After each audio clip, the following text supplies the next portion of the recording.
what have you learned about yourself as a person who is now a mother of 3? I'm now a mother. I've been a mother for 20 years, but okay. Right. Like, so what have you learned about yourself in hindsight, sort of taking inventory a little bit?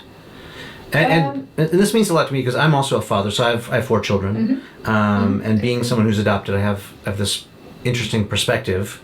I'm just curious to hear it from your point of view. I think that parenting is the most important thing I've done. I think it really is. I think I'm pretty good at it. I think I am. I think my kids think I am.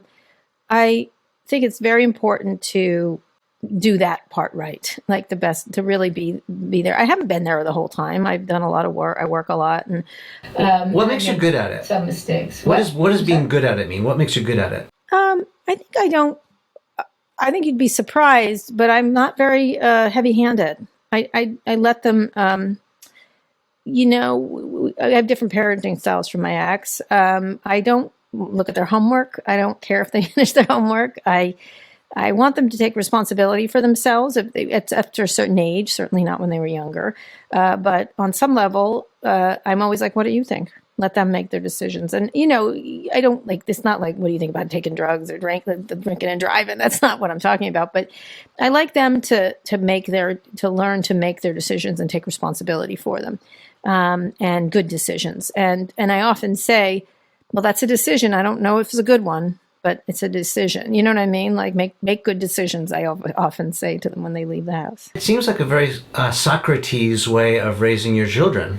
I don't know. Sort of like, the teacher will appear when the student is ready, and then, Socrates, the Socratic method is all about saying, I don't overachieve at them. I don't think it does any good. I see a lot of parents that are, the whole thing with, like, my son is like, oh, if I do this, I'll get an A in this. I said, just do it because you like it. Like, do not do anything for a grade, or maybe if I do this club, it'll be good for college. I'm like, please don't do that. Please, for the love of God, don't do that, because you'll be on an achievement wheel your whole life. And by the way, you'll never catch up. And so the things I've done in my career is everything I've done, I've liked myself. Like, I like it, makes me happy.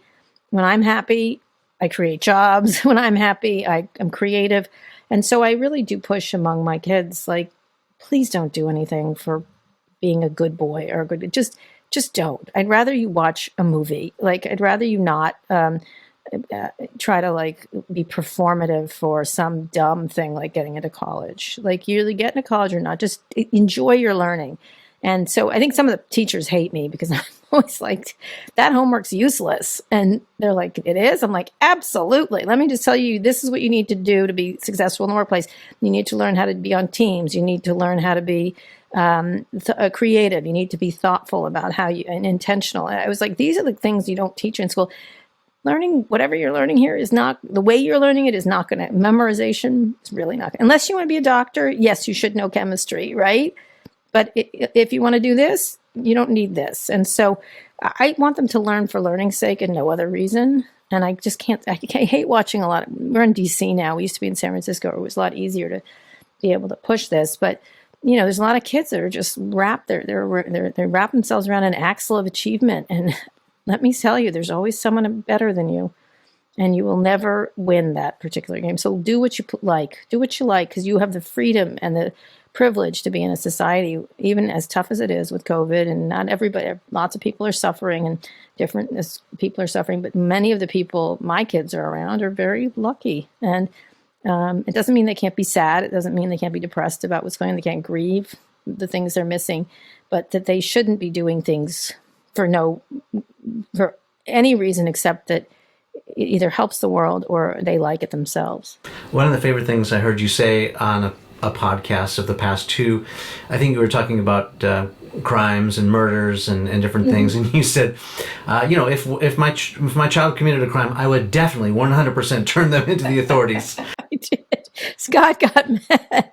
You were talking about it was Bryan Cranston. It was the show on.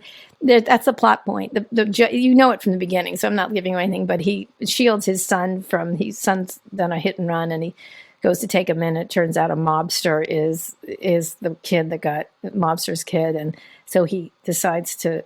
It has lots of repercussions that are negative for other people, not his son, and so I don't know. I would turn him in. I think people should be responsible. I'm thinking about this a lot with promising young woman because nobody turned that person in, or they didn't drop the dime on them, and look what happened. Like, the repercussions are vast.